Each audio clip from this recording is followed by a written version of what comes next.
independent run for mayor's at 25 in this particular poll, and the current mayor's at 11.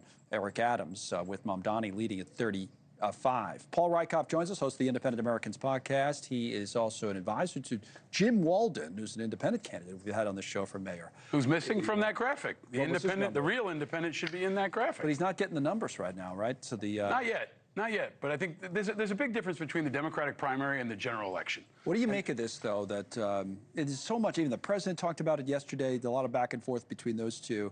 This guy's a socialist, right? Yeah. And he is a real threat to be the next mayor of the city, maybe unless one of the other guys drops out. I don't know. How do you see the race shape? This is the biggest election of the year, right? It's an off-cycle year. There's not a midterm election. There's not a presidential. This New York City race is going to be the biggest, most high-profile, and most revealing race of the year because you're seeing how out of touch, I would argue, both parties are, right? You got a guy in Curtis Sliwa who's not really a serious candidate from the Republican Party. You've got Mamdani, who is a very radical, very leftist, socialist, who wants to pull us out of NATO and arrest Netanyahu. It's no surprise that the Jewish people in this city don't want him. And then you've got two incredibly unpopular folks in Cuomo and Adams. And then you got the upstart, Jim Walden, who needs support but doesn't have the institutional backing, doesn't have the unions. This is kind of a reflection on where America is. Most of America's in the middle, and they don't really like any of those options. Yeah, speaking of unions, teachers' union is for the socialist, for Mamdani. Now, it's not just the economics here. You mentioned the Jewish vote, which is a key voting bloc. We're going to have Michael Schnell from The Hill, who wrote a piece today on in our next hour of coverage about Jewish Democrats in Congress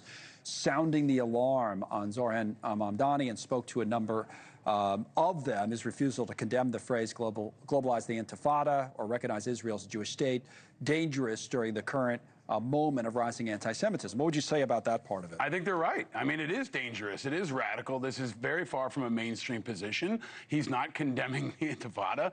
He's not saying he supports the Jewish people or Israel. And I think people across all partisan lines are alarmed by this. That's why Chuck Schumer hasn't endorsed him. That's why Kirsten Gillibrand hasn't endorsed him. And the Democratic Party is going through kind of an identity crisis. Are you going to be this kind of leftist with AOC and Bernie Sanders and Mamdani, or are you going to be somebody more centrist like Mikey Sherrill, who's running for governor in New Jersey and is a retired helicopter pilot, and more moderate on national security? Can we get centrist candidates that are independents to actually win elections in this country? I mean, we had a conversation for a few minutes yesterday, and I know you've talked about Dan Osborne out in Nebraska is running again for Senate.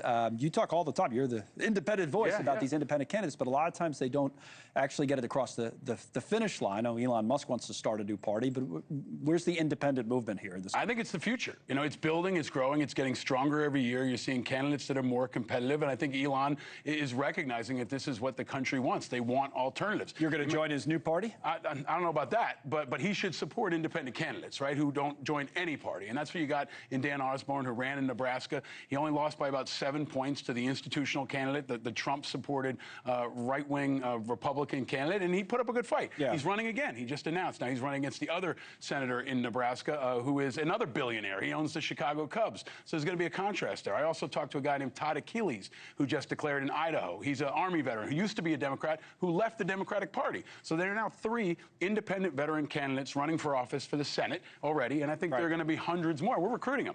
We started a group called Independent Veterans of America. We think this is the future, and we're hoping veterans especially will step up and serve, but not join a party. They want to put country first, people over politics, and I think that's what most Americans want. The other group that you're a part of right now, I know, is the Veterans for Ukraine, and I do want to talk to you about Ukraine for a few minutes because of what's happened over not just today, but the last few days with all this back and forth about defensive weapons being shipped. There was more comments today about Patriot missiles. Here's the president at the White House earlier today on Ukraine.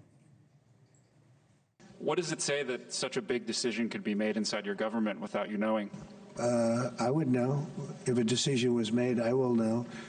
I'll be the first to know. In fact, most likely I'd give the order, but I haven't done that yet. So, Pete Hegseth, the Secretary of Defense, and the report is that he didn't tell Trump about this weapons pause. So now Trump is resuming some of the defensive weapons. What's going on? 2 parts. One, that's on brand for Hegseth, right? This is Secretary Chaos. It's no surprise that he's discombobulated, that he's disorganized, that he didn't inform Trump. That's kind of what's been going on at the Pentagon since he's been there. And I think Trump is probably losing his patience. Separately, Trump is changing his tune on Russia. Every week, he's kind of moving more aggressively against Putin. Now, there's leaked audio that says he was going to threaten to bomb Moscow, right? He's now supporting the option of Patriot missiles. And there's a Lindsey Graham-backed sanctions bill that should be dropped any day in the Senate. So Trump is changing his position. He's coming out harder on Putin. I think that's where most Americans are. It's definitely better for our national security, and it's overdue. Well, these people are getting bombed and killed by the day. More so, even last night, that was the biggest one yet, I think. More drone attacks, and Patriot missiles will provide kind of an Iron Dome for Ukraine. Although Trump today said something like they're expensive, and I know... Yes, you know, it's expensive, too, losing kids and having thousands of people murdered every day, right? The Russians have taken 40,000, I think, kids out of Ukraine. That's expensive, too. So you can't really put a price on that. And you can't put a price on taking out significant percentages of the Russian military without losing American lives, right? That's a pretty good return on investment. If we can have somebody else fire our weapons against Russian forces, that's good for America, that's good for NATO, that's good for our national security. Finally, this turnaround on Putin, what do you make of that, or what do you think led to it? I mean, this idea that, as Trump himself said yesterday, Putin's BSing us. I mean, everybody who's followed this, even has no access to any classified information, knows that that would be the case with Vladimir Putin for 20-plus years. I mean, Trump's definitely slow to this recognition that Putin's a bad guy. He can't be trusted. He's a former KGB agent, and he's been giving Trump the runaround. I hope he's finally recognized Putin for what he is, an enemy of America, and he will stand on the right side of history, the right side of freedom, and the right side of national security, because Putin is no ally of ours. And if Trump treats him like that, he's going to get disappointed time and time again, and Ukrainians are going to continue to die. All right, man. Always good to see you, Paul. Thanks, man. Paul Reichoff there, Independent Americans Podcast. Get it wherever you check out your podcast.